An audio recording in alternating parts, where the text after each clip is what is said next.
Thank you so much. This is a good turnout, and I'm glad that you came. I am very happy that this is an opportunity for you to meet your candidate. It's very important. The issues are many, and we're just touching the surface of it. So the very first thing that I need to do is announce that this is not an endorsement of any candidate. This is not. And that we are not collecting any money for party or candidate. That we or any of the people that are volunteering to help us are not getting any kind of reimbursements for this, nor are they endorsing a candidate either. And this is broadcast live on Channel 68 and will be put on YouTube channel. We want to thank North Beach TV. I'm not normally photogenic, and this is a new experience for me, but the candidates are the ones that we're wanting to have the attention on. We want to thank Daryl Prowse, Rick Beveridge, Dave Bunch, Janet, who is our timer, the Lions Club, and Gary Johnson. The candidates that are gracing our presence today, it's a big deal. It's hard to make that decision to become a candidate. It's even harder to be in a situation like this where you don't know what's going to happen. And I did promise no gotcha questions. So, and I want to thank the citizens of Ocean Shores for coming and participating in this and helping us with questions. And the voice of the Shores, and Lynn B. Thank you very much for the goodies. Everybody keeps wanting to pay me, and I keep telling them no. I do need to make a comment. If we have any problems with people in the audience that are not happy with being here, you're free to leave. And if there's a problem, we will ask the police to escort you off the property. It pains me to be in that position to make that statement. And now, I don't have a coin to toss. Hey, pony up, Frank. Now that I've done all my thank yous, it's time to begin. The first person, and I tried to skip one last time. After we do this, the first person that takes heads or tails will go ahead and be the first person to give their bio, and then we'll follow through. All questions will be asked of both candidates. There's no favoritism here. And again, if you can be quiet so that the video and audio will work together, that would be great. Thanks so much. And since it's Frank's quarter, go ahead. You go ahead with heads or tails? Heads. Heads, it is. Well, go with your bio. All right, I'm on a roll today. Yeah. Okay. All right. First of all, what an incredible crowd. I mean, this is more than I thought. So welcome to this conversation. I think we're going to be here to discuss, our different perspectives of Ocean Shores. I'm John Martin. I'm proudly serving as your mayor of Ocean Shores. I was elected unanimously by the City Council to replace Crystal Dingler upon her passing away. I'm a lifelong Washingtonian. I'm a graduate of Western Washington University, chair of the Greater Grace Harbor, your PUD commissioner, and I'm dedicated to the well-being of this community. I've got a proven track record of financial responsibility. The city has a $39 million annual budget, so a lot of responsibilities there.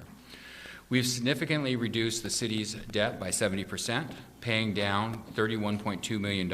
Additionally, we've lowered the levy rate by 62% and increased the city's assessed value by 169%, reaching $2.5 billion in 2023. As your PUD commissioner, I've successfully prevented rate increases in the past year, and I'm working hard to make sure we don't have one this year. During the challenging time of the COVID pandemic, I work tirelessly to keep our businesses open, including my own, running and firmly opposing unnecessary restrictions imposed by distant authorities. I believe in representing the needs of Grace Harbor and standing up against arbitrary rules that are set by others. As mayor, I've implemented efficiency processes such as timely bill paying, online permitting. I've also championed important projects, including the completion of the High Dune Trail, the transition of the golf course to city management, putting in the Tesla charging station, and finally having a dog park. Moreover, I prioritize the vital tasks of cleaning up our neglected waterways. Prior to being the mayor, I was the city's legislative liaison, securing funding for the jetty repair, money on the High Dune Trail, and working with AWC to defeat bills that are a burden on small rural cities. Communication is an effective leadership, and that's why I've established various channels, including monthly chats, Facebook messaging, regular radio broadcasts, reworking our website, personal conversations to ensure everybody's voice is heard. Looking ahead, my focus is revitalizing on the blighted housing and creating a town where people can experience high quality of life. Together, we can make Ocean Shores thrive. Thank you. I would like to thank Jane, Gina, Rick, Daryl, and the Voice of the Shores for organizing this event. Ocean Shores is a great place to live, and I love the beautiful beaches, the abundant wildlife, and the comfortable climate. My family had been visiting this area for years, and in 2004 we bought a home.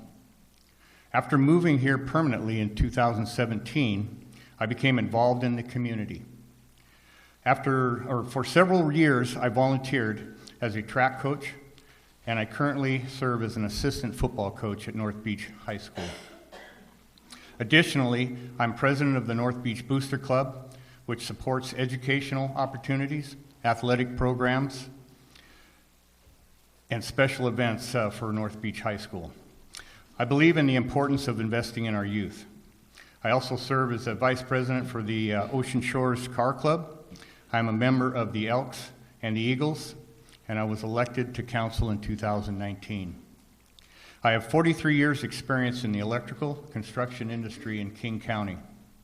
As an electrician, foreman, superintendent, and union organizer, I have a proven record of leadership, self-motivation, resourcefulness, and problem solving. I have worked with many different groups to reach goals and complete projects on time and under budget. Some of the interesting projects I've worked on include this Boeing supersonic wind tunnel, the Boeing free electron laser facility, and that was for military defense, the PACCAR automated paint system, and fire training center facility for the FAA. The last 6 years of the trade, I was a union organizer, and I gained valuable knowledge working with union contracts and business owners. This job was very fulfilling for me.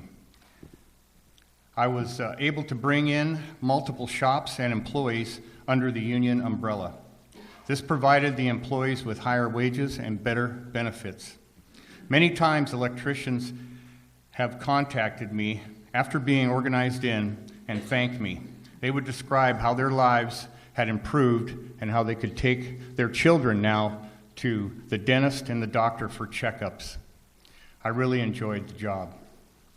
Some of my priorities for Ocean Shores include town halls.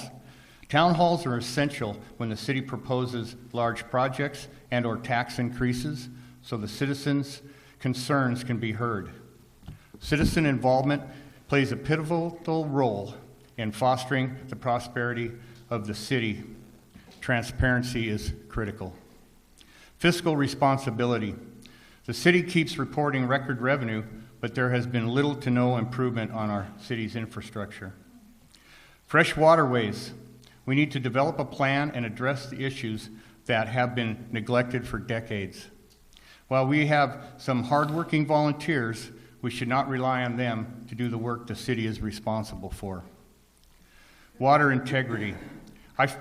We need to be assured that we are consuming the highest quality drinking water.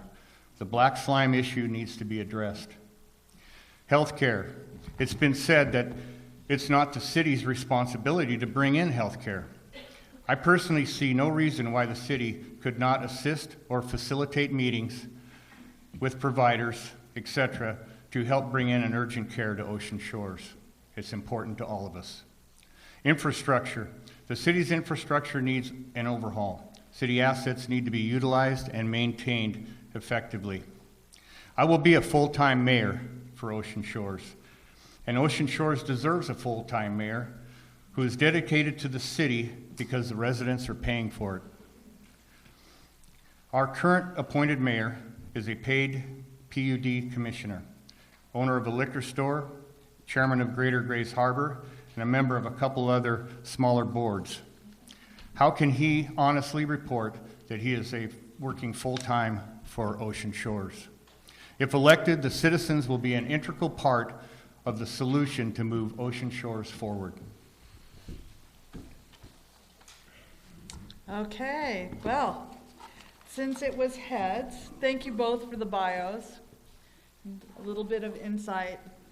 And John, you get to pick. Now, this looks ridiculous.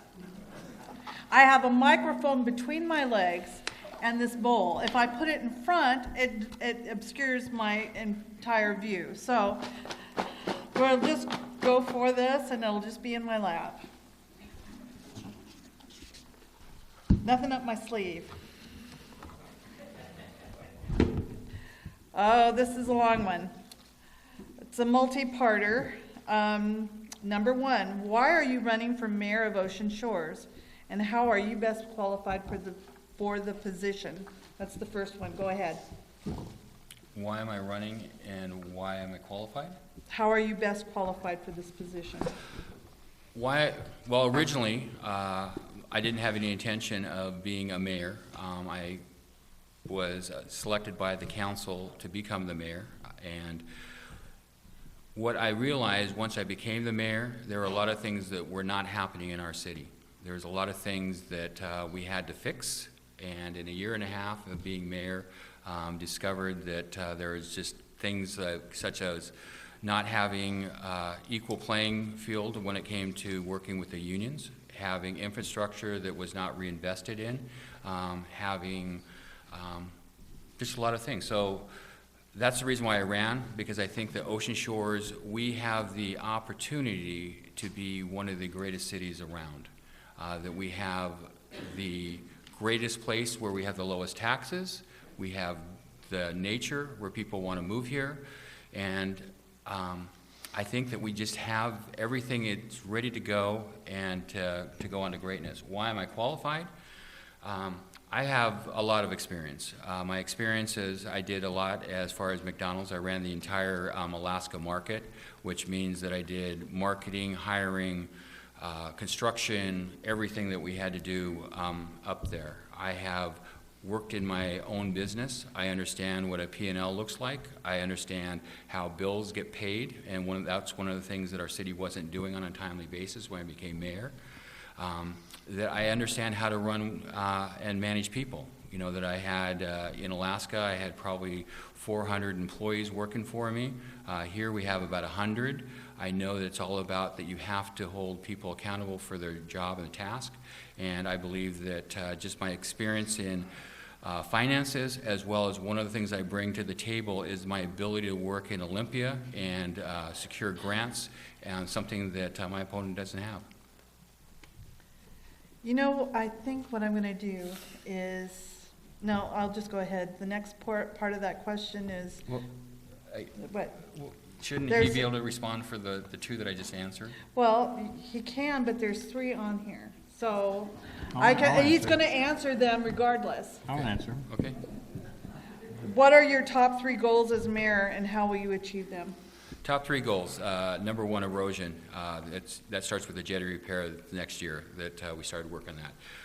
We're losing a significant amount at the south end, and we need to have a plan. So we have the Corps of Engineers that's coming in. We have just completed. We're just waiting for finalization of the jetty survey. And so once we have that, that we will probably effectively work with lobbying our state representatives to try to get some changes made on the, is that time? Time. So Janet, this is a little bit different because it's multi questions. So give me some leeway here. Okay, go ahead. Okay. John, sorry. So right now, state policy on when it comes to erosion is really set towards saving the salmon and saving the rivers and Puget Sound. When you're on the ocean, the erosion issue is not anything near, or when you're on the ocean, it's very much unlike lakes and rivers. So we have to have a different plan. But right now, the Department of Ecology views erosion as erosion. And so we need to have a carve out so we actually could do some hard armoring. And we can do some things on revetment to do that. And that's only going to take voices from Ocean Shores to be at the table and talking about their failed policies. My number two would be dealing with abatement. You know, that we have people that have moved into houses that shouldn't have been able to move into the houses. They're falling apart, and we've been, so far we've been very aggressive of working on that, but we need to be more aggressive. We need to make sure that Ocean Shores does not become Seattle. We cannot have people able to move here and squat in houses, and we need to have the police to do more aggressive enforcement, and that's one of the things the council was able to do is change our abatement code so we could go after that. And the final one would be a livable city. That my expectation and my hope is that everyone that lives in Ocean Shores can live in Ocean Shores as long as they want. And that means that looking at medical opportunities, making sure that we have people that can check into people so when their spouse has passed away that there's someone that's checking in on them. So you don't have to leave the town, Ocean Shores, the town that you love, just because you don't have that support. So making it a livable city is probably my third priority. Okay, this is the last question on this card. Honest to God. That's 4. And nothing on the back. As the mayor, acting on your own, or as the leader of the city of the government staff, what are your top 3 issues or problems that you need to address in the short term, and how will you address them? Well, we've been addressing them. I think the number one I talked about is working with our unions. You know, the unions are something that is very important, especially in city government, because, again, every 4 years you could have a new mayor and new direction. But it is important that the city is at the table with the union and we have equal footing. In the past, I think union contracts were negotiated that put the city at a very poor position. So working with our employees and working with our unions are very critical parts to make it that we've been very clear of setting expectations for our staff on performance. And I think you can see that we have accomplished more projects that we've gotten done in probably the prior 6 years. And that's just holding people accountable, having staff meetings, understanding, holding that performance levels need to be at the level. And we've really been working on trying to improve our interaction with our citizens, you know, getting to how do we get it done versus we can't do it. And then, How do you expect to accomplish address each of them? I know this is a unique one. Well, number one, with the unions, we've sat down and we've negotiated contracts with every union, and we have passed that. We've come with an agreement that is workable for all of us. That we do reviews with all of our employees. We talk about target setting. We have people that we set up all of our projects. We line them out and we follow up on a weekly basis of what our progress is. We have multiple people following up on that. So I think that's one of the biggest things that we're working on. But I think most of the stuff as mayor that I have the ability to make changes. And one of the things that I think people forget the most about of being mayor is running the city, and that is managing people. And that is probably a good bulk of my time is just dealing with people issues. I mean, people that are upset about something or whatever it might be, but that's just one of the things that takes a lot of time of just, you know, working with the people. Now you can take a breath. Okay, Frank, you're on for an So hour. Frank, now do it by memory. Okay, why are you running for mayor of Ocean Shores, and how are you best qualified for that position? Well, I'm running for mayor because I believe the citizens should have a voice in their government, and I believe that's not happening at this time. I wanted to make health care a priority, and I don't believe that that's being addressed either, you know. So those are a couple of reasons why I wanted to run. I want fiscal responsibility. I've seen too many signs that that is not a priority here in this current administration, and it's your all tax money. So that's why I'm running. What do I want to get done? Was that the next question? Well, I was teasing. I'll read them to you. All right. Promise. What are your top 3 goals as mayor, and how will you achieve them? Well, I got a couple here. One of them is I want to have us work on an evacuation plan. And that really bothers me that we don't do that here as a city, so that we can get people out and get them to a safe spot, a landing spot just outside of town. And I think that that's something that we really need to look into right away. We see disasters on TV all the time, and we're not prepared for a disaster here. And we need to start doing that, practicing evacuation plan, and put an evacuation plan together on that. Our drinking water, that's not been settled. And so we've had different conversations about it, and I'd like to see us make that a priority and find out what exactly is going on with everybody on that. And did I mention fiscal responsibility?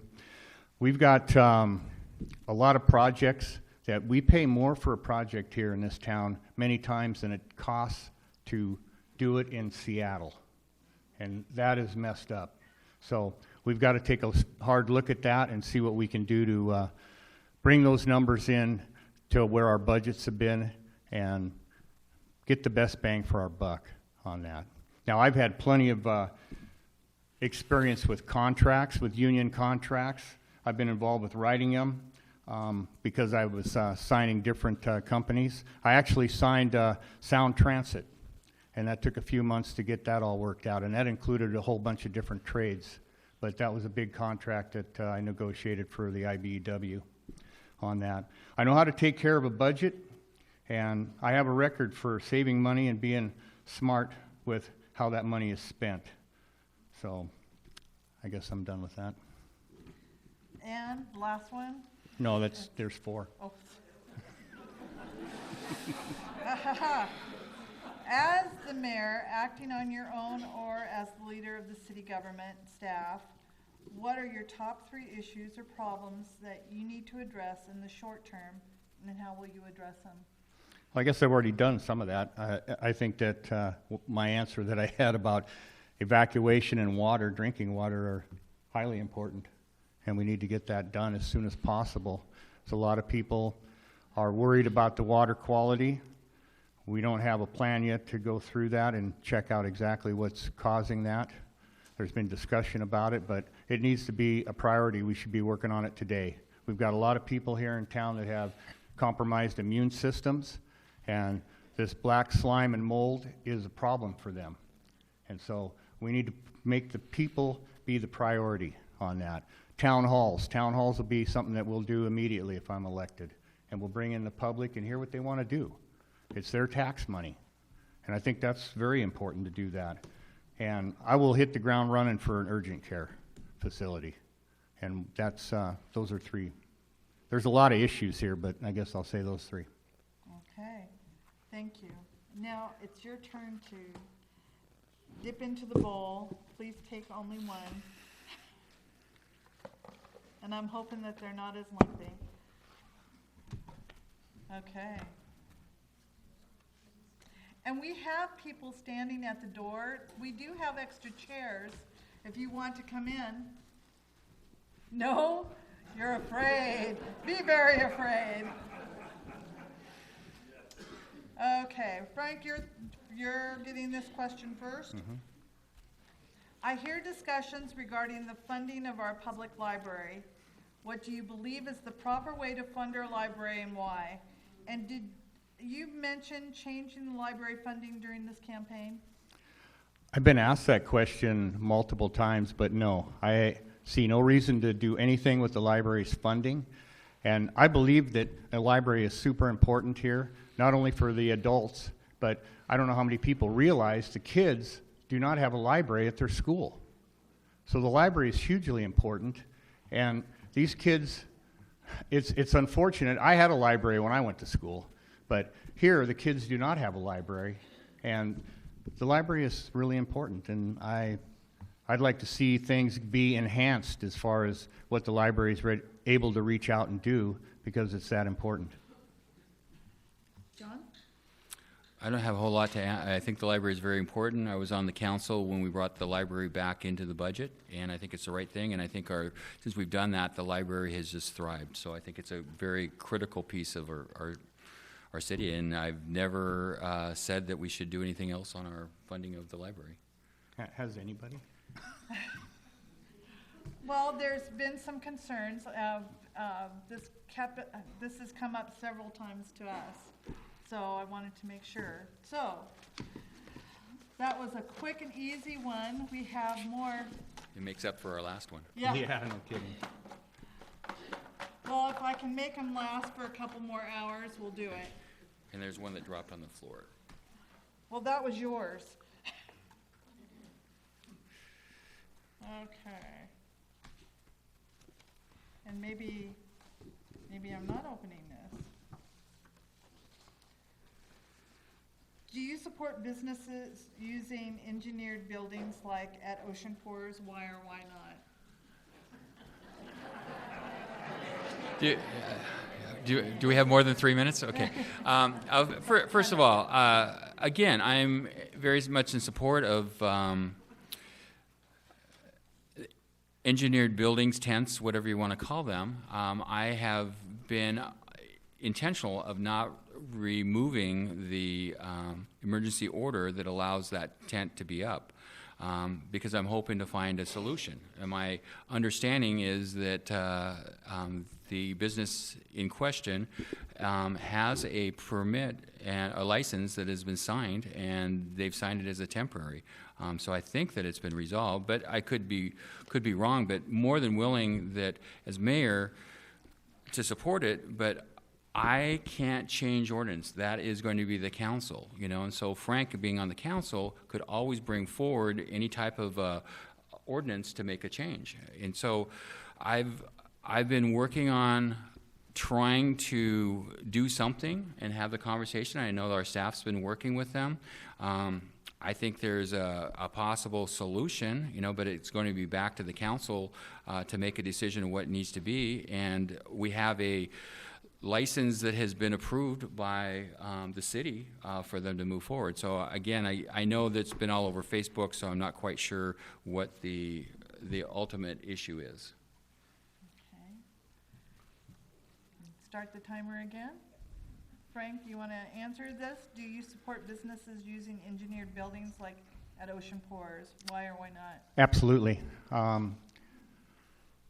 That building is actually in the International Building Code to have a engineered membrane structure. Now what's going on with that is they needed to get and maybe you've all seen this on Facebook, they needed to get a business license, and the city told them that they had to mark down that was going to be a temporary structure or they were going to hold up their business license. And this is what I was told from the owner. So I don't think that was the right thing to do by any means.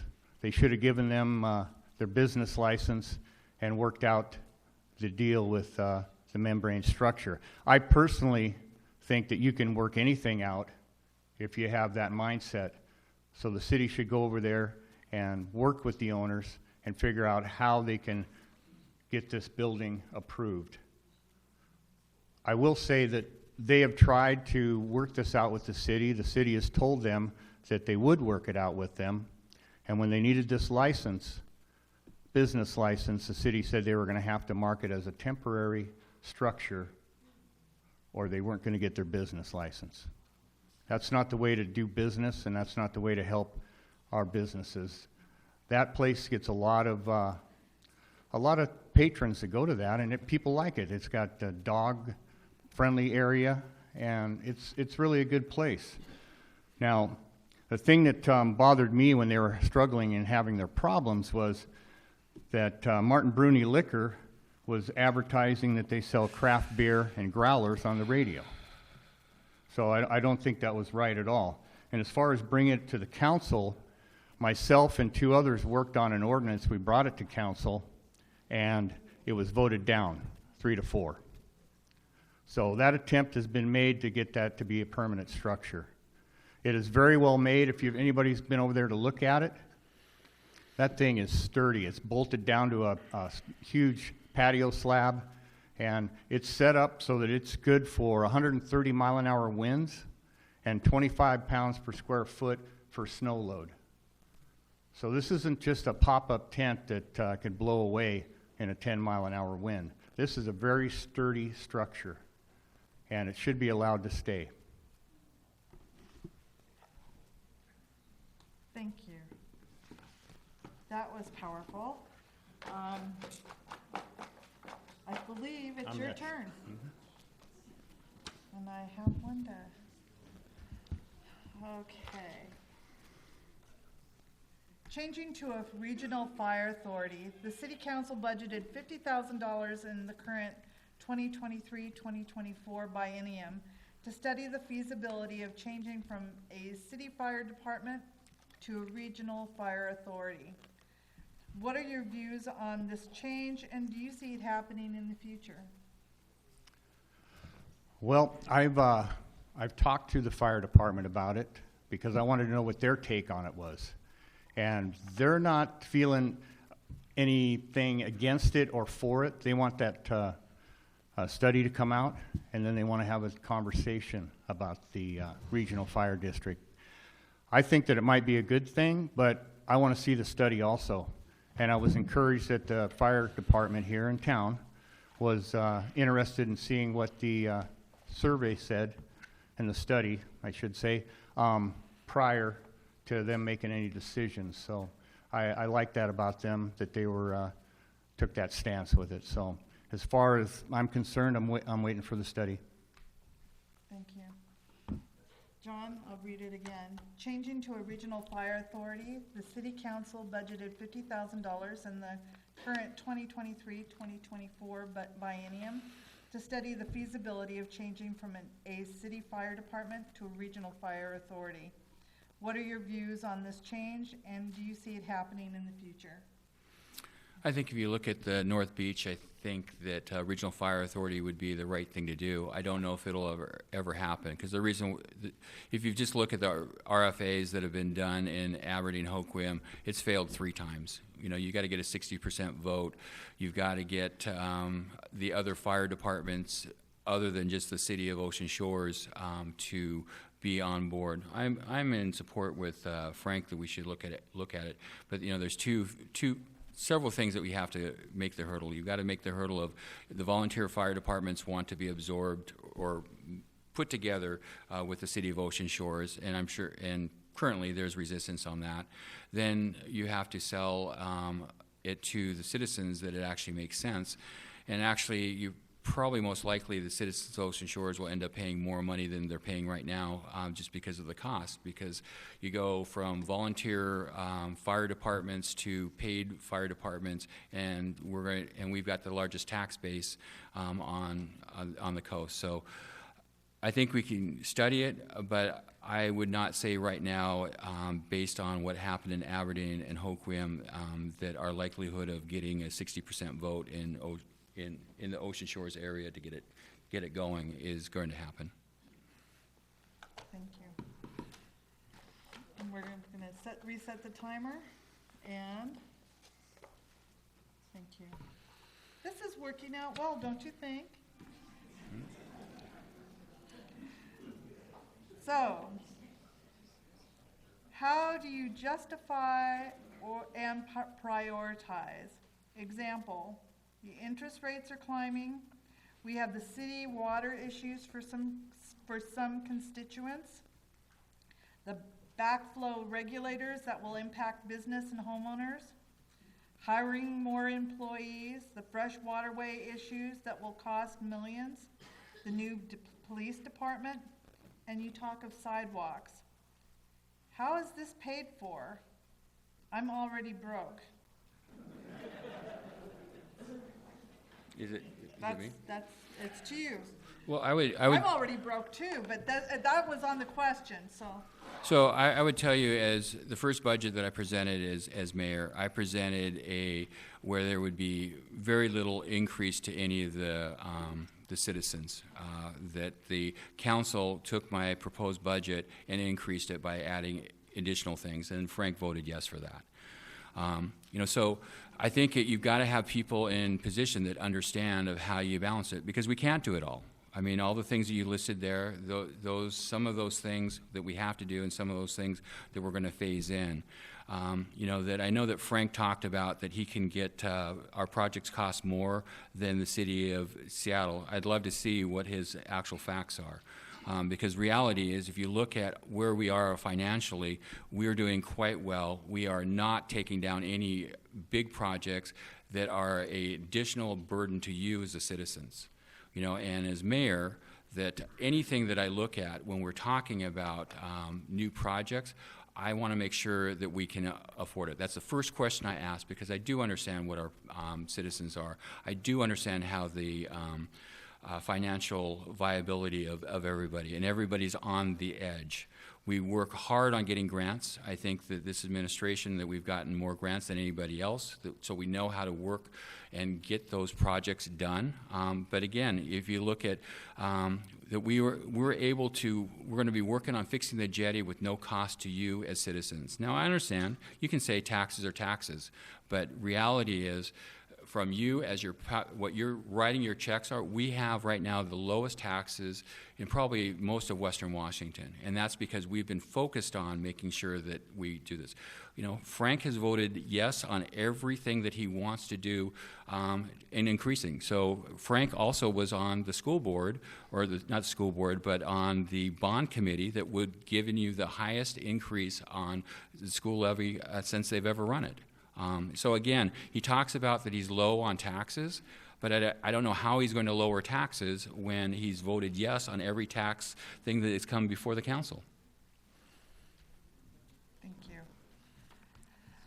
You want to reset? Frank, how do you justify and prioritize? Example, interest rates are climbing. We have the city water issue for some constituents. The backflow regulators that will impact business and homeowners, hiring more employees, the fresh waterways, issues that will cost millions, the new police department, and you talk of sidewalks. How is this paid for? And it does really say, I'm already broke. All right. So the first thing you got to look at is what the citizens' priorities are. And that's the most important thing to do there. And I will say, I will talk about John, what he said there.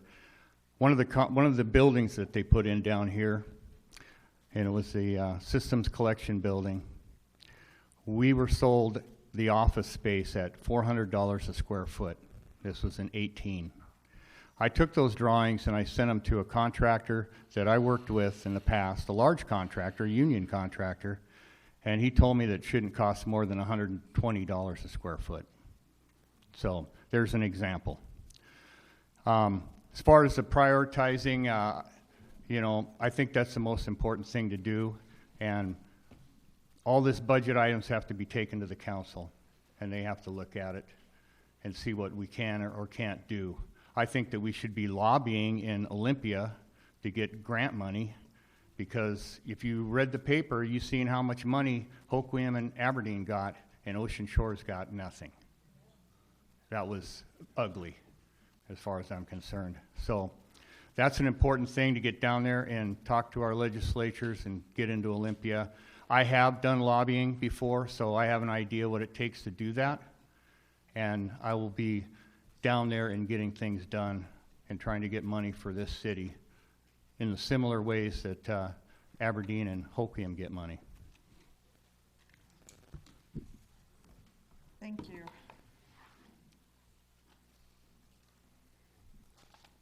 I will let you drink something before you have to answer, honest.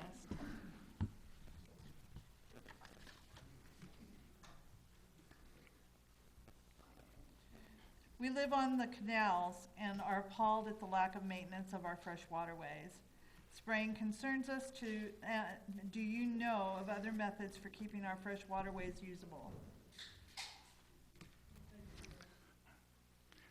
The end. The end.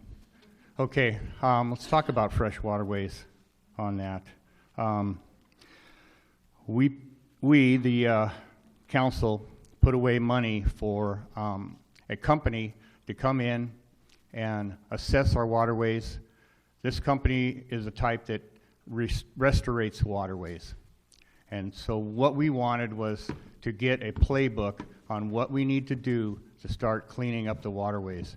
Aeration, water movement. I mean, we know a lot of different stuff, but we wanted a professional company to give us that playbook so that we would know how to do that. And we could put some employees on that to start cleaning it up. And it's a long-term project, unless you want to dump millions of dollars on it. But we should be getting started on that 2 years ago, 3 years ago, 10 years ago.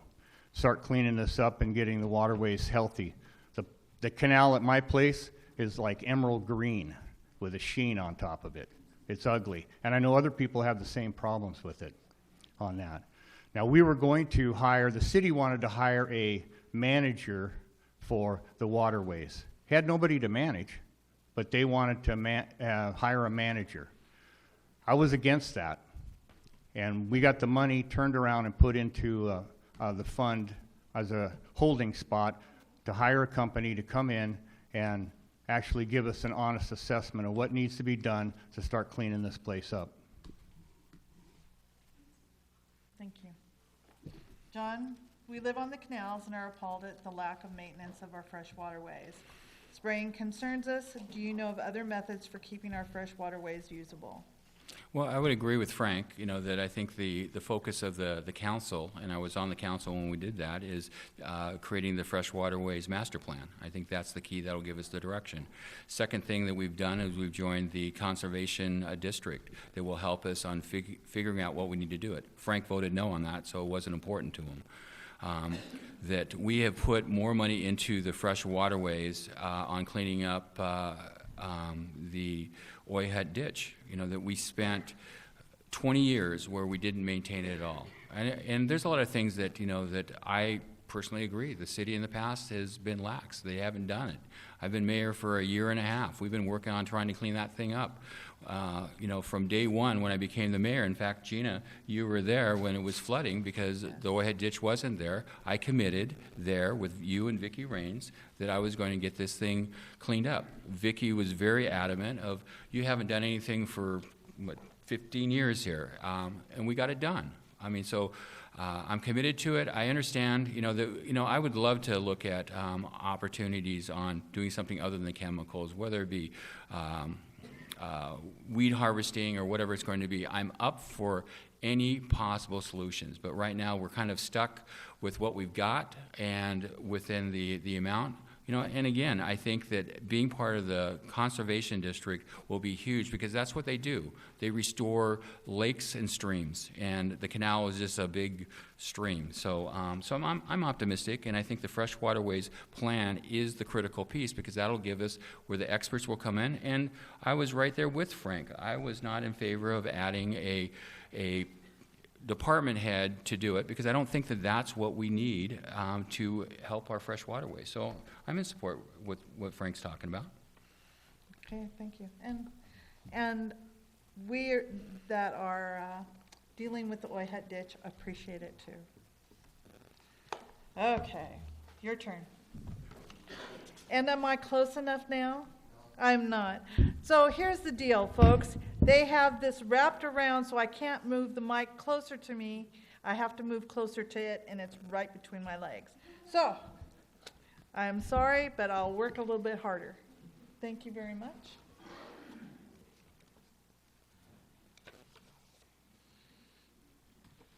Water concerns. Some citizens have concerns regarding the city's water quality. A study session was recently held and several action items were identified. In your opinion, are the identified action items sufficient or are additional actions justified? And how would you propose resolving citizen concerns from this point? Well, again, this is something that, again, water quality is very important to me. You know, that when it was brought to our attention, we've had our water department working hard on doing testing. We've tested, and the Department of Health has not found any issues with our water since we put in the Milex system. So again, from a safety point of view, it's there. Now, I totally understand that we do have manganese probably in the water that causes some of that slime. We're looking to see what solutions are. Right now, the only solution that they've given us is to increase the amount of chlorine that we put in the water. And of course, as you take that up, it impacts the taste of the water. One of the things that I need from the council is to give us the funding to be able to do what we need to do. You know, that as mayor, I know that everyone thinks I've got all this power to do it, but it's the council that is the one that actually determines how much money I have. So, you know, we've been shorthanded, or we haven't had enough people to do like a cross-control specialist, and hopefully the council will give us that ability to do that. But again, we've had study sessions. Our water department is more than willing to come out to anybody's house and take a look and see what our options are. Ultimately, we're going to need to be able to do more testing, more flushing, and the testing is that we just need to figure out what the saturation amount of chlorine in the different parts of it, and then we need to figure out if it's low, and especially on the houses that are affected, we need to increase that number. Thank you. Water concerns. Some citizens have concerns regarding the city's water quality. A study session was recently held and several action items were identified. In your opinion, are the identified action items sufficient or are additional actions justified? And how would you propose resolving citizen concerns from this point? Okay, I would bring in an independent contractor, and I would have them do an investigation on this black slime. Now, as far as the DOH, they don't require a test for black slime. They test other things that we're required, or they have us test for other things that are required on that. And if the council gets a budget, I'm sure that we'll all, or get a cost for whatever the fix is going to be, we would be in favor of it because we know how important it is to the public right now. So I would like to see, if we're going to go through a step-by-step process, I'd like a contractor to come in here. I would like to start with the wells, kind of like you do a lot of troubleshooting, right? You start at the source and work your way. So I'd like to see the wells tested at the wellhead. I'd like to have the MIX system and the green sand tested for functional ability, excuse me. And anyway, because that's been around for a while now. I don't know how old that is, but it's been around for a while. So that needs to be tested to make sure that's working correctly. And one of the things that I don't know that we do or not, but the new lines that go in and tie in from a new house into our water system, are they sterilized? You know, you see those water, the pipes, you know, they're in a big coil, they're laying in the dirt, and you always wonder if that may be something that adds to our problem. I don't know. But you know, a company like the Washington Water Service Company, we could have them come out and they could take a look at this. But I really feel that it's something we need to get on, and the council, I'm sure, will pass whatever the cost is because this is a safety issue and it really needs to be got on immediately and not be trying this, trying that, and see what's going to work. Let's get somebody in here and make it a priority because, like I say, that black slime is very harmful to people that have immune system issues. And so it's important to prioritize that, and it's a priority with me for sure. Thank you. Your choice. Only one. It's not like Halloween, huh? No, I it's can grab not. as much as I want. No. Well, here's another one. the engineered outdoor structure. Controversy over the use of the engineered non-brick and mortar structure has surfaced as a result of the city wanting Ocean Ports to remove the only such structure in town, even though it sufficiently met building, fire, water, and storm codes to receive permit. The city council needs to reopen this issue and work towards changes to the municipal code to permit engineered structures. If all federal, state, business zone codes are met. That was supposed to be a question, but I wrote it and it didn't have a question, so do you want to comment, or I'm looking at you, but yeah, I'm saying It's kind of a repeat, but yes. that's fine. The council we had an ad hoc committee we put together. We have an ordinance ready to go. Like I said, the ordinance was voted down 3-4. And I say we bring it back. I also say you've got to work with your businesses. They've got a structure there that definitely helps them out and is very popular with the citizens. So why not figure out how we can leave it there? Why not figure out how that can stay and be used by that business? Not just say, well, it's a temporary structure, you're going to have to take it down. And that's what they've been told, that it's got to be taken down. So, like I say, we're ready to go. Catherine Spriggs probably has it in her folder at home. So we could get that passed next meeting as far as that goes. So we need to help out our businesses. All of them have different issues, but we got to have a can-do attitude and try to make it so that they're successful. John? Well, and I think bring it before the council and have a full discussion about this, because I think there's a lot of information that is not being shared. This was brought, the first building official said no, that it wasn't permitted in the zone. Then with COVID, Crystal Dingler made the exception. They did not pay any of their fees because she waived the fees. It was slated as being a temporary structure, and that's how that it was given to the city as a temporary structure during COVID. Somewhere along the line, they decided that it was to be a permanent one. We put it towards the Planning Commission. Planning Commission studied it, went back and forth, and the answer from the Planning Commission was clearly no, it should not be an approved structure. Our new building official reviewed it again, as well as had a review of our fire department to take a look at it. And there were things that they were doing in the tent that's not legal, such as having heat, having electrical wires. And again, one of the things that are in the code is required inspection of the tent. The tent isn't at the same level that it was.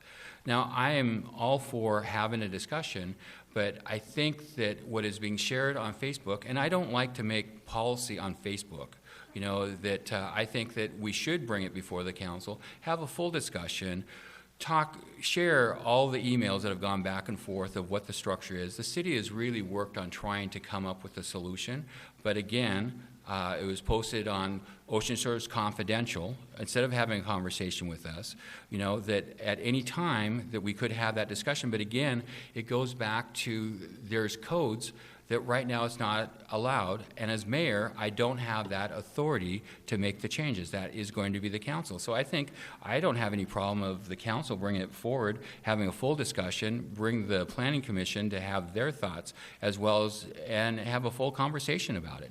Again, I don't think the policy is on Facebook on how to do it. And especially, you know, when someone says and we go, hey, we want to work with it, and we know that it's an election issue. So let's bring it before council.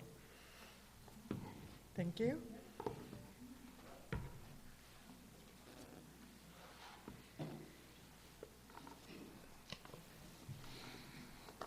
Okay, new police station. What priority do you place on the construction of a new police station which failed at the ballot box last November to receive necessary support? If it's a priority for you, what steps will you take as a mayor to move this project forward? Is it me or Frank? You drew It's it. you Okay. drew. Oh, okay. I'm- Right. I like just to look at you and okay, confuse the okay. issue every time. Okay, so the police station is something that was started before I became mayor.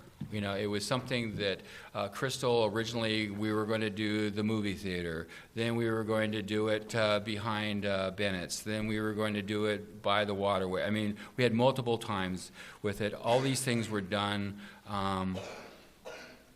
by our former mayor. And then the cost, each time that we moved to a different location, the cost went up there. One of the commitments I have as mayor is to be honest with you as citizens. You know, that we looked at what the cost of it was going to be. I wanted to make sure that the bond that we ran was going to be enough, so I don't do what pretty much every other politician does. I can get it done for $5 million and go, well, I guess I need another $3 more million to get that. So it was too high. So obviously, I wasn't a part of the process. Citizens should have been involved in that. It went down in defeat. Got it. And my vision is, yeah, the police station is something that's important, something that we should take a look at. But during the election year, probably not a good time to have a conversation, because one of the things I've always hated is when you vote something down to bring it back and have them vote it again until you get it right, right? So again, I think we could have the conversation. I think that we can have the conversation of having a multi-use building, talk about seeing if we can get some grants to get things done. But again, it's going to be back to the citizens of making the decision, and it's going to cost money. You know, that because of the designs that they require on a police station, it's going to be expensive, and I don't know if we're going to be able to have the votes to get it done. Thank you. Frank, what priority do you place on the construction of a new police station, which failed at the ballot box last November, to receive necessary support? If it's priority for you, then what steps will it take as mayor to move this project forward? I believe that it is a priority as the building is in shambles, and I think really the public knows that it needs to be replaced. I really do. I just think the cost of $12 million and with interest $20 million to pay it off, that bond was too much. Now, we could have found out a lot more as a city if we'd have had a town hall and brought people in and discussed it and gave different ideas and found out, you know, ahead of time that the people weren't interested in spending that much money on a police station. What I'd like to see done, honestly, is to have a building design that will take care of their needs today, and then have it designed so that it can be added on to easily. And then as we grow and need more officers and things move along, we can add on to that, and it's a lot cheaper. We don't have to pay as much money out at the beginning. And I really think that's a smart way to handle the money. But the people have to come to a town hall, and they have to let us know what they want to do. It's your tax money. If you want another police station, which I believe we need after walking through there, then you're going to tell us what you want and how much you want to spend. But I think you can do it in increments, and it's a lot more reasonably priced for the citizens to do.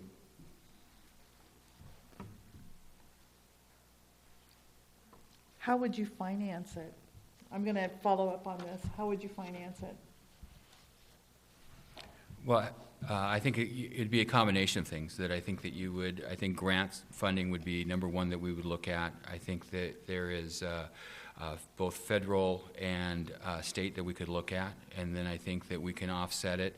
And most likely it would be going back to bond. I mean, that you would vote it, because we do not have the amount of money that would cost. Even if you went to whatever would be the lowest cost, I'm thinking from a police station that you're going to at least be at $8 million. That's not without any interest. Now, we have done a great job of paying debt down, and we've been paying cash for pretty much everything, so there is some room to do that. But again, I think it's something that it's a conversation that would need to have. You know, the citizens need to be on board, but I think the bottom line is that, be honest, you know, before we do it, you know, people are going to have to just make the decision whether or not they're going to want to vote for that. And I think that historically in Ocean Shores that we've not been voting either for our schools or voting for any large projects. And if that's what the citizens want, then I think the government needs to listen to it. And Frank, how would you finance it? Well, I have to agree with the process there. We try to go out for grants and then take it to the public if we got to do a bond for a certain amount of money. But I think we can build it for a lot cheaper than $8 million. Okay. Thank you. Now, thank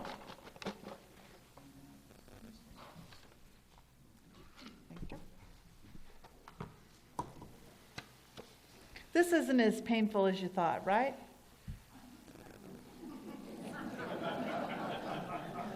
Well, I stand corrected. Funding for the library appears to be a popular topic this election. I know this is... Did you put that one back in the bowl? I did not. I did not. It says, wait a second, just let me check. Nope, it's very similar. Okay. You have to pick again.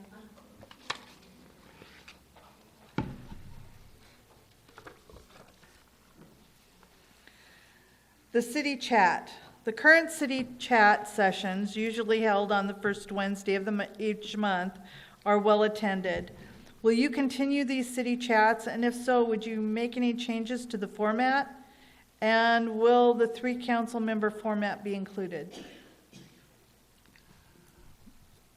Well, I'll tell you that I would want to continue those. I would also like to see it be an actual chat with questions and answers going back and forth from the citizens to the mayor or to the council, to have them there. Recently, there's been a lot of them that have been presentations for different things, and I don't think that was really the intent when they started. But I think it was pretty well attended most of the time, and I think it was important to the people here in town to be able to come and ask your city officials what's going on, whatever you had in mind on that. I think it might be good to have maybe a few of the city management department heads there, depending on what topics maybe we want to cover, but that would also be a good thing. So I'm totally in favor of them. I like the fact that the public, that's what I've been talking about, include the public and have like a town hall that's similar to that, and let them ask some questions, and that's transparency, right? Thank you. I'm going to repeat the question. The city chat. The current city chat sessions, usually held on the first Wednesday of each month, are well attended. Will you continue these city chats, and if so, would you make any changes to the format? And will the 3 council member format be included? Well, when I was on city council, I started the city chats. I mean, I did the city chats with the mayor, and then I did the council conversations. And the reason why we did that, it was our former mayor didn't do it, So we did the 3, and then the council, at any time that they want to have their own 3-member, they can do that. Frank talks about being, transparent, but he has had an opportunity since he's been on the council to have his own council chats. He could do council chats. He's elected not to. Catherine Sprague's done a great job of doing it. But again, I think it's important. I don't think there's anything that we'd change. The reason why that we're not right now having that question and answer is we're in the campaign season. For me to have an event at the convention center, that's campaigning, so that's the reason why that we're not doing it, so up until we declared that we had give and take, and I think anyone who's been there knows that pretty much that we brought department heads to talk about it. I've been there, and we're off the cuff. We're not planning on whatever the meetings are, so as soon as this election is over, I would assume that we're going to go back to it. That'd be November 5th? Something like that. Okay. Your turn.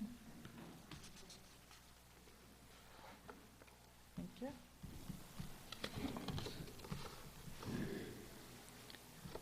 What can be done or offered to entice new businesses to open in Ocean Shores?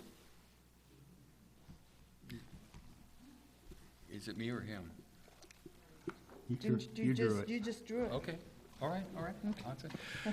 I think we have You're testing me, is what you're doing. I think, it's economic development. I think, number one, we have one of the lowest taxes that we have for businesses in the state of Washington. So I think that is enticing. The biggest thing is that we need to do is we need to upgrade, say, our hotels. I mean, I think that's the thing, that there's things that we're in the process of working on. The golf course is a huge change, that we've taken it from where it was before to where we actually have marketing on it. We have 2 of our hotels have sold. They're doing some major upgrades, and I think that will bring more people into it. Obviously sidewalks if we ever get to that point. But again, I think that you build a business environment where people want to come, and I think there's some natural things where people want to come to Ocean Shores. We have the beach, we have the ocean, we have the waterways, we have deer. I mean, it's amazing how many people think it's great when they're driving down the road. I mean, so we have the structure here, that we just have to, we are the closest beach community to Seattle-Tacoma. And I think that we just need to plan that. And I think changing at the golf course was one of the biggest things, having Oi Hut and all the successes they've had there, and then the 2 hotels that we've changed. And if you look over at Shiloh, they're doing a lot of work over there. So I'm very optimistic that as you build those cores, that more businesses will come. Thank you. What can be done or offered to entice new businesses to open in Ocean Shores? Well, I think we should put a profile together of our city, of our strengths, and the beauty of this place. I think also we need to get internet in here that's worth a darn. If we had high-speed internet in here, it would be easier for businesses to come in here and operate, and that's definitely an issue. A lot of people have problems with their internet, and I would like to see us get high-speed internet out to all the homes. That is something that a discussion we need to have with providers on doing that. Also, tax incentives might be something to look at. So that helps entice businesses to come in. And if you're talking about a restaurant, or if you're talking about light industry, there's different things for those types of businesses, so you'd have to look at them individually. But I think really put together a profile that we can have available online, high-speed internet. Those are some of the things that could help bring businesses in here. Okay. Whoops. Yep. Sorry. Victor. I wasn't quick enough. South Fire Station renovation. Renovating the South Fire Station was budgeted in 2021-2022 biennium budget to cost about $420,000, equally split between the fire department budget and the emergency care budget. The most recent estimate is nearly double that amount. Is the South Fire Station a priority for you? And if so, how will it be paid for? Okay. It's a priority if it's the citizens' priority, and I hear a lot of people want a fire station man down there, and that's what the city needs to do. Now, as far as the cost, I ran numerous pricings on buildings that we could bring in, modular buildings, that were bigger and much cheaper than adding on to that current building there where they store equipment right now. So I would like to see us do that if the citizens want to do that. Bring in, have a town hall and let's talk about it. But just for an example, we could get, and this is back a few years, but I was running cost comparisons on this when this was being discussed on council. And you could get, for about $220,000, you could have a turnkey 1,400 square foot modular that had everything that the fire department needed as far as living quarters, versus paying $750 or more for an add-on to that current building. So to me, that was the right way to go. It was not well received by many, unfortunately. But I try to look at your money like I'm spending my money. And so that's really important to me, to try to be wise and be smart about how you're spending your money. So that was what I wanted to do. So I'm in favor of doing that. I think that it's doable, and that's what I got to say, I guess, all I got to say. But it's important that the citizens chime in on that and let the city know how important it is to them. Thank you. South Fire Station renovation. Renovating the South Fire Station was budgeted in 2021 to 2022 biennium budget to cost $420,000, equally split between the fire department budget and the emergency care budget. The most recent estimate is nearly double the amount. Is the South Fire Station a priority for you? If so, how will it be paid for? Well, I would agree that with Frank, the citizens have to make the decision, that it's all about money. That when I first became mayor, we were talking about the South Fire Station, and the conversations ended when we started having union negotiation because of the cost and the requirements for the union to get there. Our fire department, our budget for our fire department is $10.4 million. That's almost 27% of our budget goes to the fire department. They're important, but there's also a reality of we've got to figure out how to pay for things. Frank talks about his modular unit. Unfortunately, in the city and government, there's different requirements that you have as a private homeowner, that you cannot just put a trailer in there. One of the biggest costs that we have is that if we're going to have that South Fire Station opening, it has to be co-ed accessible. So that means 2 restrooms, separate sleeping areas, certainly things in there. So I think it's something to look at it. But again, if I start looking at all the things that Frank wants to work on, I don't know how we're going to pay for any of this stuff. We have a budget to live with. We've got to focus on it, and there's going to be tough decisions of what we're going to spend our money on. And again, I don't know if that's going to be a priority on everything else we want. Okay. Thank you.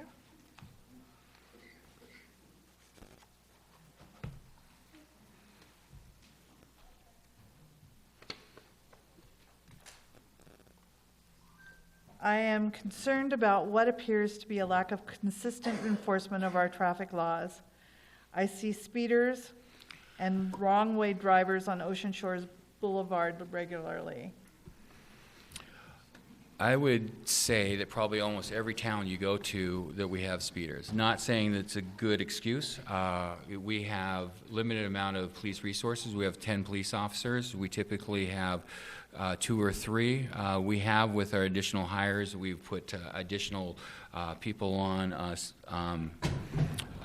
traffic control, and we've actually been writing more tickets than we have in the past.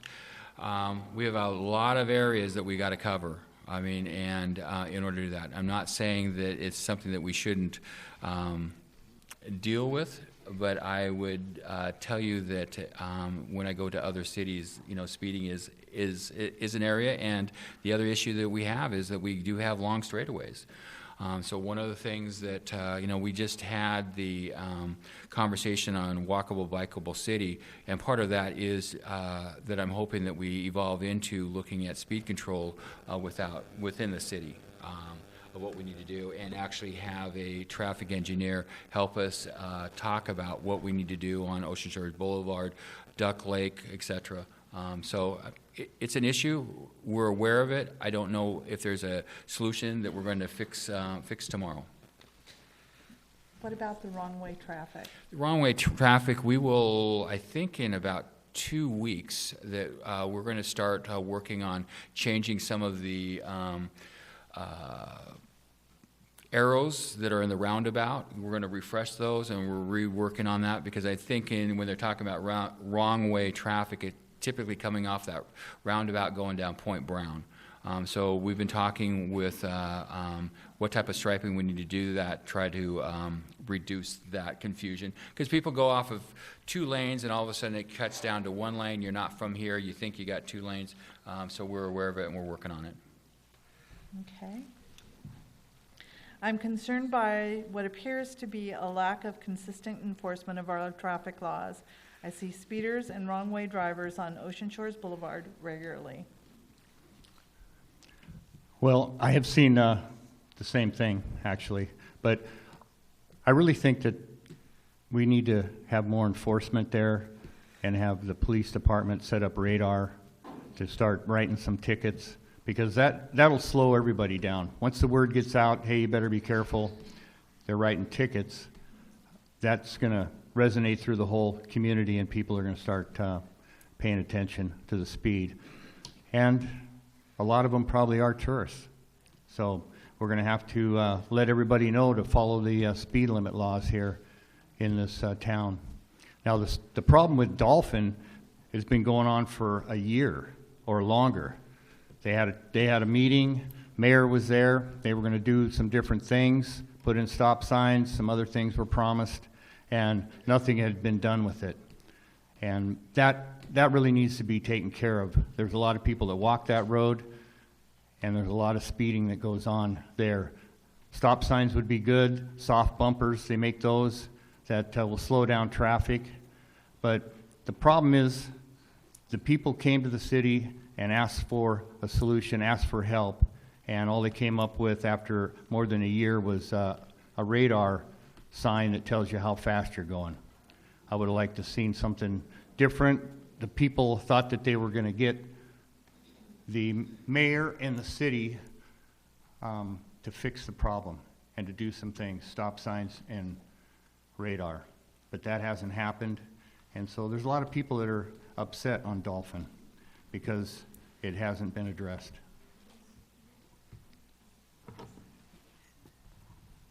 Thank you. You don't want to hand it to me now. You're afraid that I'll drop it again. We would like to see our city government resume the monthly chat with the council. Let's go to the next one. Let's do this again. Feeling lucky? I'm seeing many building lots stripped bare in violation of city code. Do you believe we should be enforcing our law or codes? What would you do to assure taxpayers this is happening? I believe we should be always following our ordinances and laws. We have recently been working, an ad hoc committee has been working on changing the ordinance for lot clearing, and so they're going to have to put the trees back that they take out. 10% is what the ordinance says, but the real insurance to make sure that the stuff gets planted is going to be the fact that they're going to have to take out a bond. And so the bond for $10,000 to make sure that they put their trees back. And same with camping lots. If camping lot gets cleared, it's going to have the same $10,000 bond, and they're going to have to put the trees back within 2 years. So that gives them some time. If they die or something, they got to replant them. And that'll be inspected by Marshall, our planner. And I think it's going to be a good thing. We had really good conversation about this new ordinance, and it's going to make a huge difference, I think, with people seeing these bare lots. Now, when you got to plant a tree back, it's got to be at least 4 feet high. So it's not going to be a little seedling in the ground. So I think that'll be more visible to people when they drive by a lot and they can actually see the trees. They will think that, we're actually enforcing our codes. And so this new ordinance that's coming out here, maybe at the next meeting or the one after, I think everybody will be a lot happier with that, because there's going to be a financial leverage on the people that develop these lots. You don't need. I agree completely with Frank. One of the issues we have when it comes to lot clearing that Marshall, when we first started, it was very unclear. What is the expectation? And again, it's about the enforcement. Since Marshall's been in the position, he's done more red tagging than we've ever done before. I think the ordinance in the ad hoc committee that Frank is on, I think Marshall was also involved with that, gives us more clarity. And I think that, again, our statement that we need to make that when you're clearing lots, that, there's a responsibility, you need to put it back. So I'm in agreement with Frank. There's an awful lot of agreements here tonight. Your turn? That's a good thing, right? Yes, it is.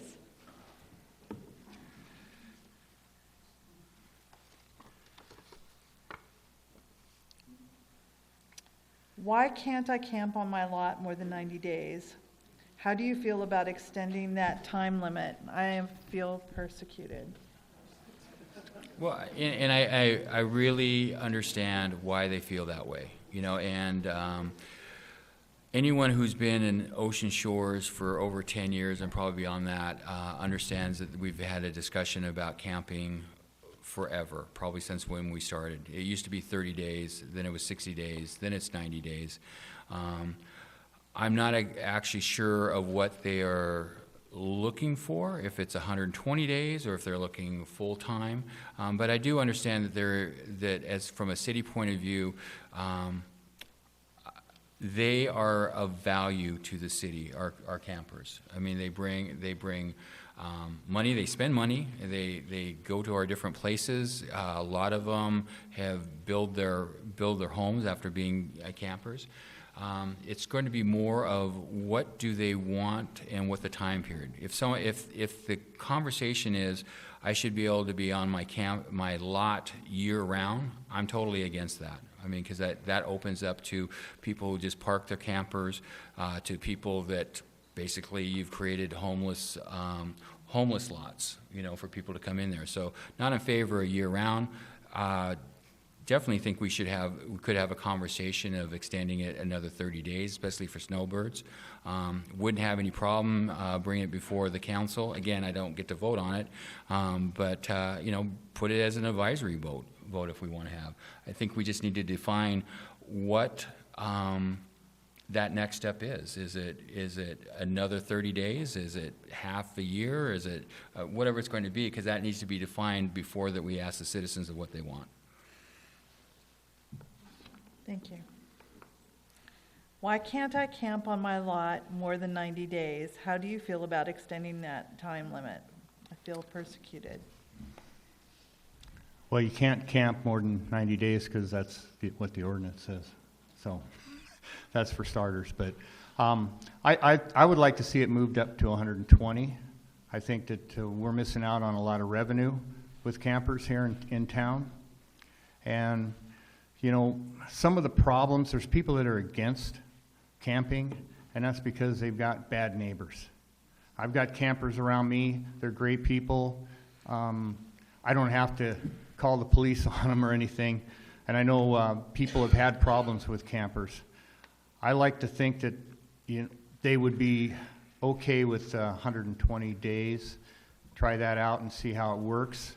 We're down one code enforcement officer, and that would help so that we could kind of police the people that need to be policed. But I think it's a positive for the city as far as financially, and I'm not against it. I voted for it last time it came to council, but it was voted down. Thank you. Oh, thank you. More than one in there. Yeah. Surprise, surprise. There have been many instances when the Ocean Shores Municipal Code, the OSMC, has been vague or out of date, posing enforceability issues. Considering that certain sections of the OSMC have remained untouched for over 2 decades, and recognizing that code constitutes a significant element of the council duties, the question of modernizing and enhancing it as legal coherence becomes essential. How would you bring that about? Well, that person that wrote that question is right. That's correct. We do have some outdated codes, I believe, and a lot of codes need to be sharpened up and have a little more specific and direct language in them. But I think if we could put together, and it's going to be a lot of work, so I would like to put a council group together to start exploring some of that. And it would take a long time to clearing all that up. But I think now is a good time to start. And like I say, a lot of the codes are kind of vague and left up for interpretation. And I think we need to sharpen them up and make it easier for enforcement. John? You're throwing my timing off. Well, no, I agree. I mean, we do have not every once in a while, we do come across with things that someone will bring to the council or me that, hey, this is unclear. I mean, one of our most recent ones of the size of a shed on it. And when it was put on there, it made total sense, but things have changed, and we've got to take a look at that. Going back and trying to go from page 1 to change our code is probably easy to say, more difficult to fix. You could, if you just look at how long it took for us to complete the comprehensive plan and our Shoreline Management Act, I mean, that was like 3-4 years to get it. I can not imagine what it would be like trying to get from page 1 all the way through our code. I mean, we fix them as we go, and we could probably do sections. But again, as we're changing it, the state is changing their laws too. One of the things that we're going to have to be dealing with is that, ADUs, which are additional dwelling units. That's coming to Seattle, and we have to change our codes.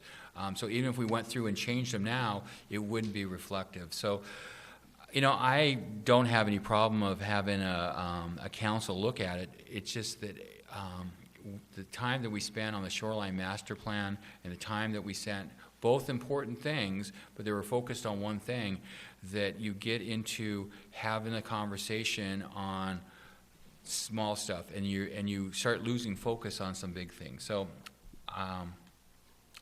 I'm fine if we want to have a committee, but just the expectation, and I think Frank's right on, it's going to take a long time. It'll probably be well beyond my lifetime to get it finished.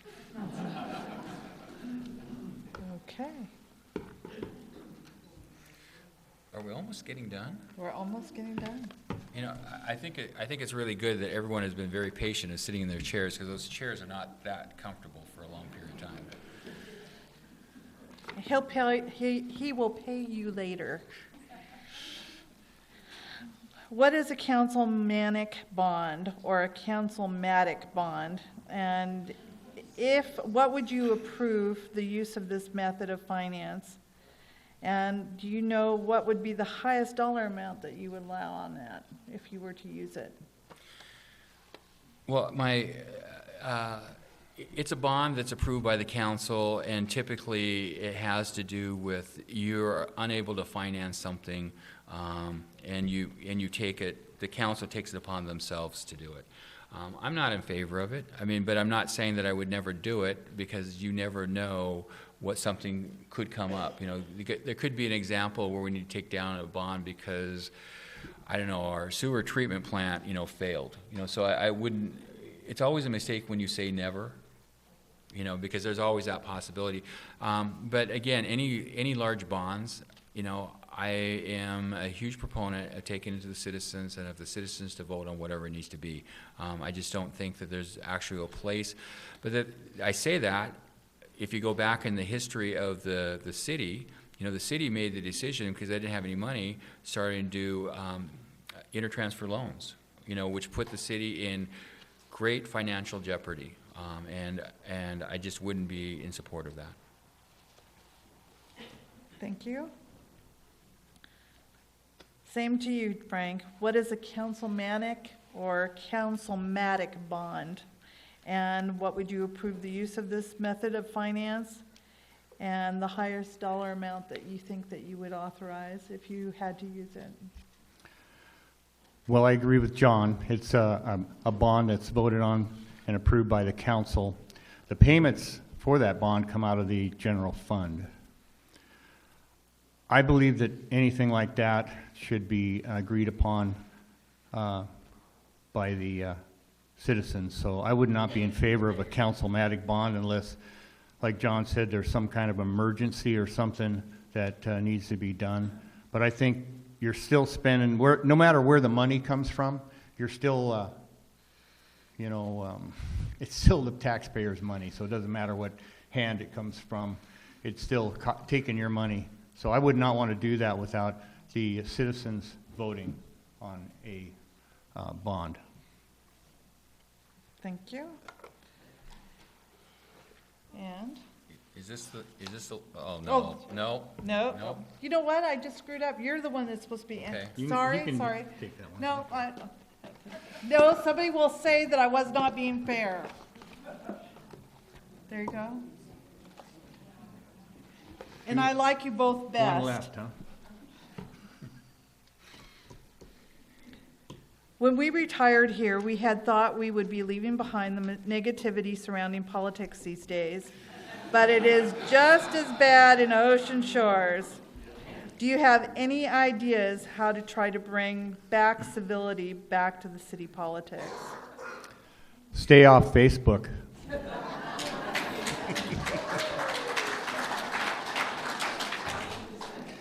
I just think we need to do more things together as a community. I got to tell you that I helped out with the skate park, and we had different people. We had different groups working together. There was people from different political sides of the aisle, and we just all got in there and stayed focused on the work, and we got the thing done. And I thought that was really amazing that we could actually do that. I mean, it kind of reminded me of a regular construction job. You know, you're going to argue with the guy in the trailer about something, but when you go out on the job site, you got to get something done. So it was kind of like that, I think. But I was really happy that we all got along together. We all focused on what needed to be done. And I think if we have more community events and people talk to each other instead of doing the keyboard thing, because people like to hide behind the keyboard and say all kinds of nasty stuff to each other. That's why I say stay off Facebook. But that's really the right way to approach things. Let's start talking to each other, right? I mean, I want to meet with people. I don't like to email and do that kind of stuff. I like to meet with somebody and talk to them. And they get to see my personality. I get to see theirs. There's no personality on the keyboard. And I think it's really important that that's what we should try to do. I don't think the city's got any control over, how people fight with each other over politics and such. But personally, I would like to see more of us doing things together, talk to people. You know, it takes maybe a little more effort, but we're all going to appreciate each other a lot more, and we won't have all this animosity that people are throwing around on the keyboard. Thank you. John, when we retired here, we had thought we would be leaving behind the negativity surrounding politics these days, but it is just as bad in Ocean Shores. Do you have any ideas to try to bring back civility back to the city politics? And again, I was at the skate park along with Frank, and I think it's a statement. Both of us were there, as well as a lot of other people. I never worked on a construction site, so I don't know, but to me it was like an old barn raising. You know, everyone kind of pitched in, and everyone was positive. And I agree, Facebook sometimes that is not a positive thing.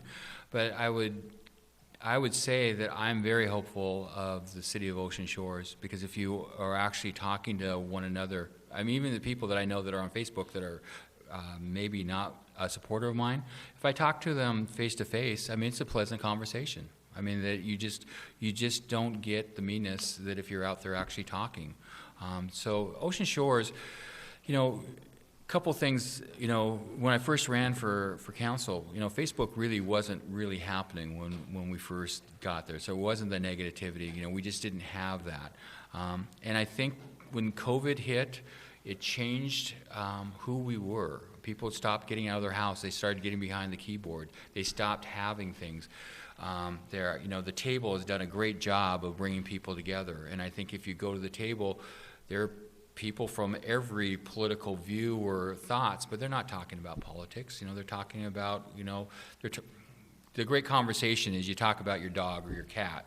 And if you've been down to the dog park, it's just amazing when you talk to the people and watch how the dogs are there. So I have great hope for Ocean Shores. I think that if you base your negativity off of Facebook, it's going to be negative. It's not going to change. But if you actually go out and start talking to one another, go to the dog park, go to the skate park, when we get the High Dune Trail completed, that you're going for a walk, all those things are positive, because when I'm out walking my dog, people drive by me, wave their hand, and it's a positive thing. So again, I hope whoever wrote that hasn't given up on Ocean Shores, because I think Ocean Shores is a great place to live at.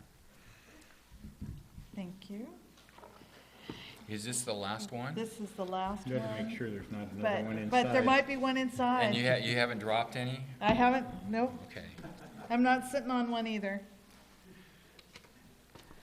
But there's more in my brain. What would you do to propose to help Ocean Shores grow economically?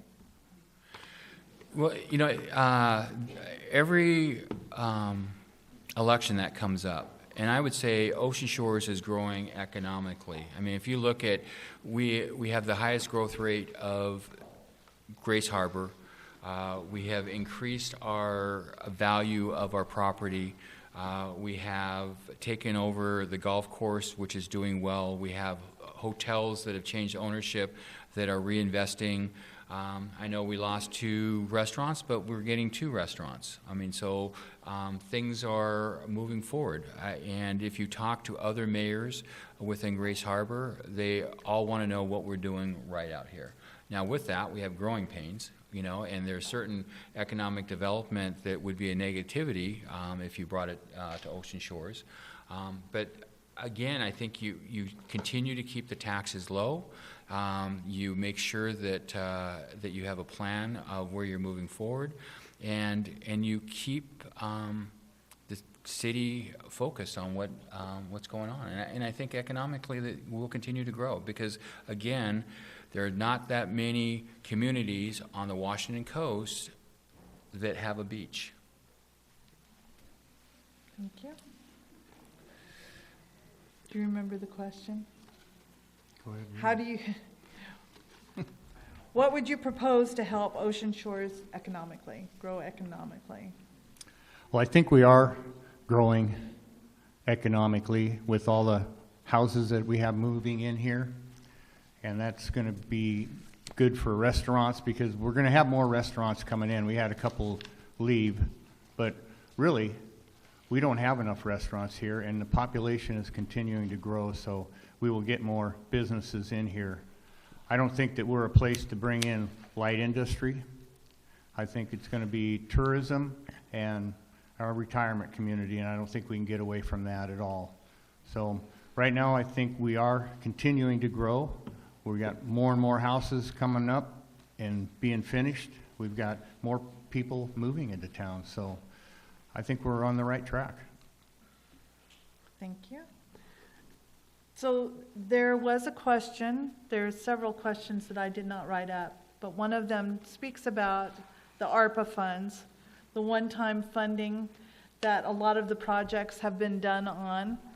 And the projects have been wonderful for our Ocean Shores, but the follow-up is the maintenance when those ARPA funds are no longer available.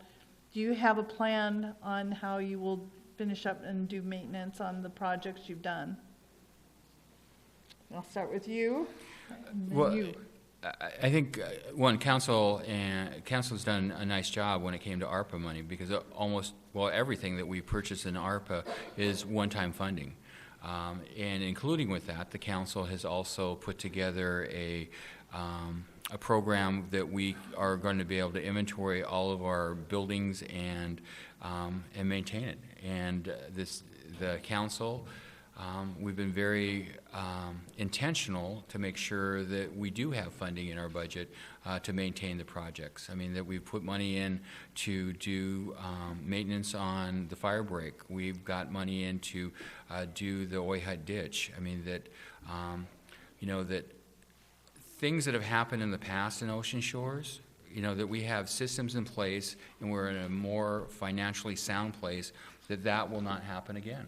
As long as the council and the mayor keep their eye on the ball and making sure that we make the right decisions, that we will focus on making sure that everything is taken care of. Reinvestment, making sure that we maintain our facilities, which that was if you just look at our public works, that we had equipment 30 years old that it was so bad that they took old signs and duct taped them to the floorboards because there was a hole.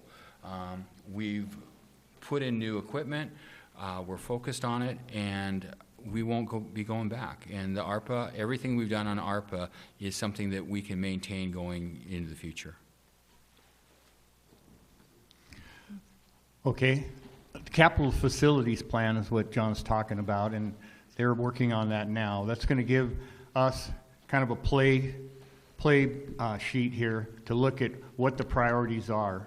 And there is money being put away to take care of our infrastructure in some cases. So with the capital facilities plan, we're going to get a good report. It's going to be a really good report, but we're going to know how much money that we're going to be having to spend here in the near future to keep the buildings up.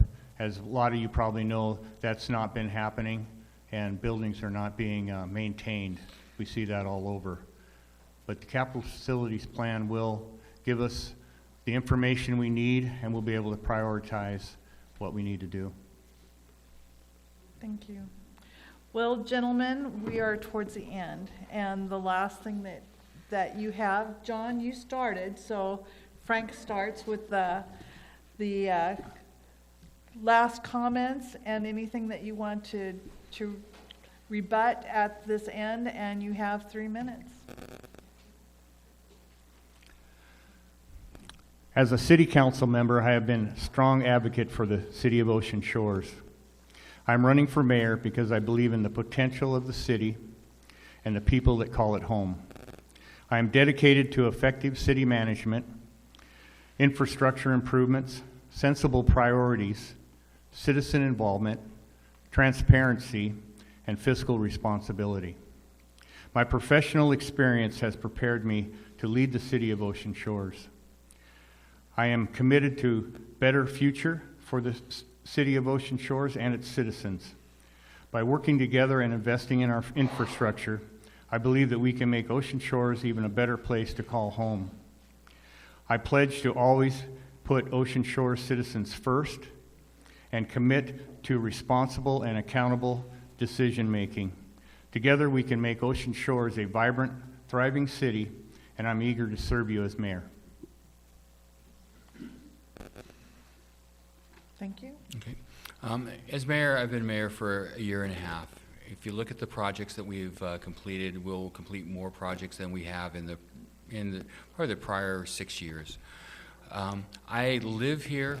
I own a house. I've got a business. I'm committed to be here. I think every day about how to make Ocean Shores a better place. I am your advocate. I believe having a place at the table is important for us to get what we need to get. I believe in citizens' involvement. From day one, I have been very aggressive of doing things that the former mayor didn't do. I mean, if you look at our Facebook posts, you look at our meetings that we have for citizens, I pick up the phone, I talk to people, pretty much understand that we have some challenges. Being a mayor of a small rural city is a tough thing because it's a lack of funding. And a lot of times, especially being in Ocean Shores, I hear because Aberdeen has it, Ocean Shores doesn't need it. we are Ocean Shores, and we're proud to be Ocean Shores, but you need to have a mayor that understands how to navigate Olympia, how to talk to our representatives in Washington, D.C., how to put together requests for funding, how to actually get things done. We've done a lot in a year and a half. You know, that if you decide to go in a different direction, that is what you could do. But again, the mayor, there's a huge learning curve when you put a new mayor in, working with the staff. We've got erosion, which is a big project because we have the Corps of Engineer, and you need to have someone with experience in order to make it there. So, you know, I totally understand where people would have concerns about me as the mayor. I mean, that, you know, I hear things that, you know, are true or not true, as the case may be. But my door is always open. We want to make Ocean Shores a better place. So hopefully they support me as your next mayor. Thank you. So I want to, again, remind everyone that this is being carried on live on Channel 68, and it will be placed on YouTube. And we want to thank North Beach TV, Daryl Prowse, Scott Johnston, Rick Beveridge, Dave Bunch, Janet, our timekeeper, the Lions Club, Gary Johnson, and especially the candidates and the citizens and members of Voices of the Shores. We can't do something without everybody's participation, and having the candidates be willing to come here is very important to us. I hope that you've all learned something and have a little bit better idea of who your candidate's going to be, and if you have any questions, the candidates will be here. And again, I do remind you that civility is important, and I thank you both for coming. It wasn't that painful, was it, really? Thanks. Yeah. Okay.